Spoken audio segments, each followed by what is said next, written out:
What's up, Titans? It's Tom Knight from Tighten Up Your Game, and today I'm going to introduce you to the gymnastic rings. They're super inexpensive, and you can order them directly from Amazon for about $30 to $40. They're fully adjustable, and they hang easily from any pull-up bar. So whether you just want to add a little something extra to your home-based bodyweight workouts, or you're looking to build some real superhuman strength, all you need are these wonderful, beautiful, perfect wooden Tauruses.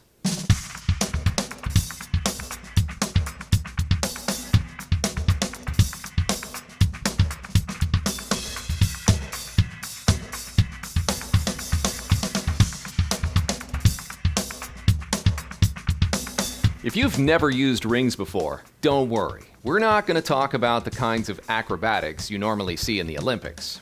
Instead, today we're just going to cover the basics.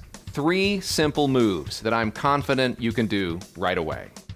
And you're going to love how much these things increase your strength, your musculature, and overall solidarity. Because the rings aren't in a fixed position, we have to build up our stabilization strength in addition to the kind of strength we would normally build. Take push-ups, for example.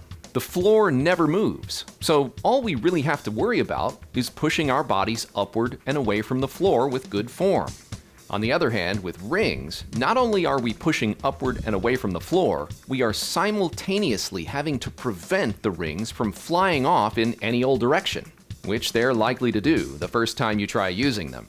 So, let's start from the beginning and cover the essentials. One of the first things we learn on the rings is called ring support.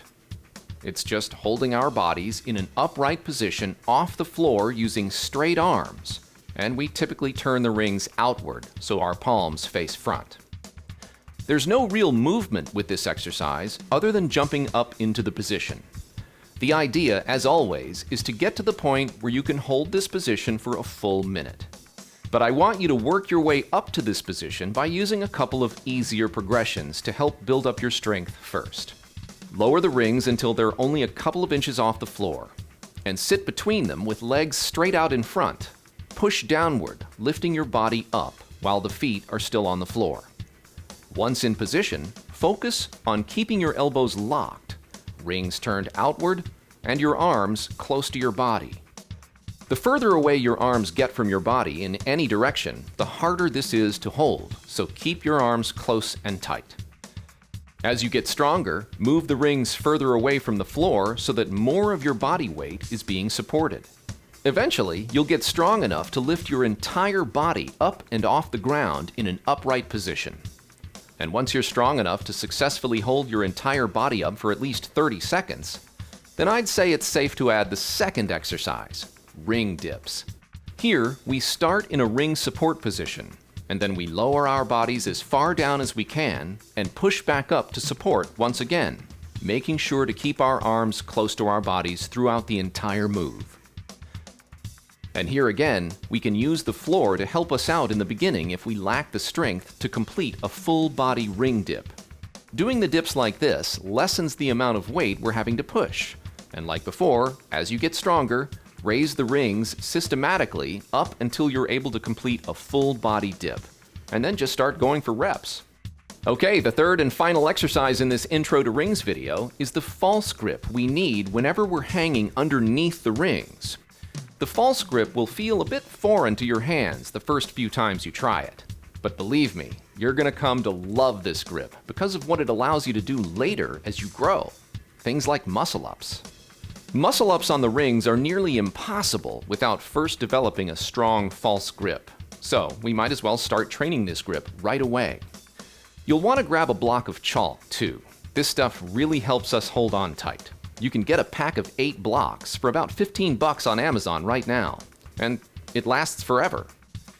What I do is I break off a piece and use it to sort of paint my hands, taking care to hit every part of my palms, especially at the base of the palm, right there at the wrist crease.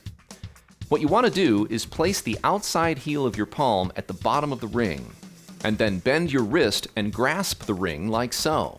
What you don't want to do is to grip the ring the way you might grip a bar or a hammer, where it's exactly perpendicular to your forearm. That is not a false grip. And again, a correct false grip will feel a little weird the first few times you try it, but stick with it, they're worth it. All we want to do from here is slowly build up our false grip strength by steadily increasing the weight hanging underneath. So, once again, lower the rings so we can extend our legs out front. Get ourselves into a false grip with each hand, and descend until our elbows are locked. We want to hold this position for as long as we can.